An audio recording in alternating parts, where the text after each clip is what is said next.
The first thing you're going to need to do is, if you don't have the Lyft app, you'll need to get it. Once you have the Lyft app, you're simply going to want to open it, and you can actually log in using your Apple or phone number or just an email if you don't have an account yet. Once you're on the app like so, you can actually see there's an option called 2 wheels. This includes bikes and scooters, and when you click on this, you can actually see all the bikes and scooters in your area. And when you actually zoom in on one, you can see what the battery life is. If you scroll down, this one has 24 miles.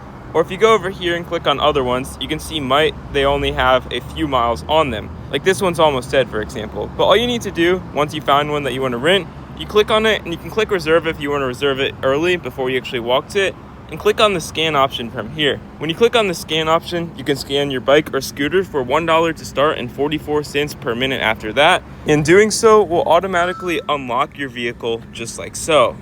And as you can see, our ride will just start like so. And when you're starting your ride, it's important that you move this lock thing over here to the not lock thing, which is this thing over here. Now, it might be around a pole. This one's just at a stand, but you just need to do this so you can actually allow it to start riding. And all you need to do to use one of these bikes is you simply just pedal like a normal bike, and it's electric, so it'll make you go faster automatically. And you just need to use the bell right here.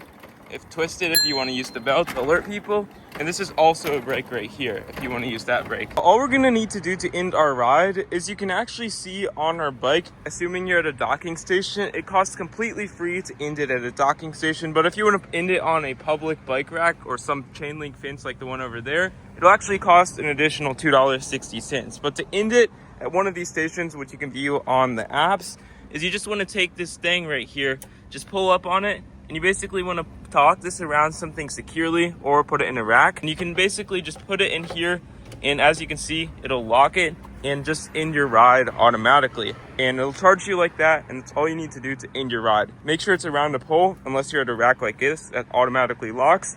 Otherwise, you will be charged more and potentially suspended from whatever biking service you're using. Then you will simply get a ride receipt like this once your ride ends, and you're good to go. You don't have to do anything within the app.